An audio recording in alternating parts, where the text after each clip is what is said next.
ایک چھوٹے سے ساحلی گاؤں میں بزرگ ماہی گیر بابا نعمت رہا کرتے تھے۔ ان کی عمر ڈھل چکی تھی، مگر دل میں ہنوز زندگی کی تپش موجود تھی۔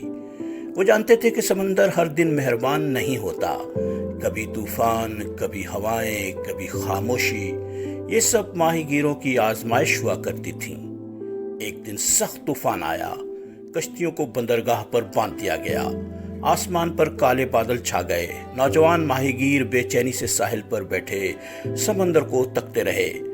کوئی تاش کھیلنے لگا، کوئی اداسی میں ڈوب گیا، کوئی بس وقت کاٹنے لگا، مگر بابا نعمت نے کچھ ایسا نہ کیا۔ وہ چپ چاپ اپنے پرانے جال اٹھا کر ساحل پر آ گئے اور ان کی مرمت میں لگ گئے۔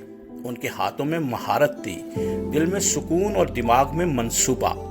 ایک نوجوان ماہی گیر اکرم، جو اکثر بابا نعمت کو پرانا سمجھ کر نظر انداز کرتا تھا، ان کے پاس آیا اور پوچھا، بابا آپ کیوں محنت کر رہے ہیں؟ نہ تو آج شکار ہوگا، نہ کل، سب کچھ بند ہے۔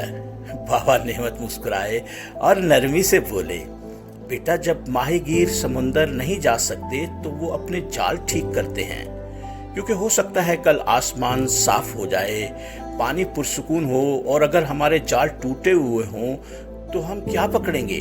جو لوگ طوفان کے وقت بیٹھے رہتے ہیں وہ طوفان کے بعد بھی خالی ہاتھ ہوتے ہیں۔ اکرم یہ سن کر کچھ دیر خاموش رہا، پھر وہ بھی اپنا جال لے آیا اور بابا نعمت کے ساتھ بیٹھ کر مرمت میں لگ گیا۔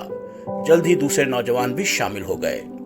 طوفان کے 2 دن بعد جب آسمان صاف ہوا، سمندر نرم ہوا اور ہوا میں مچھلیوں کی خوشبو آنے لگی، تب وہی نوجوان ماہی گیر جو تیار تھے پہلا شکار لے کر لوٹے، اور ان کے جال میں سب سے زیادہ مچھلیاں تھیں۔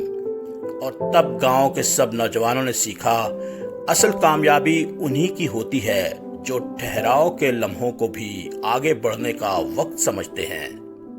وقت سے پہلے منصوبہ بندی اور تیاری کرنے والے اکثر کامیاب ہو جایا کرتے ہیں۔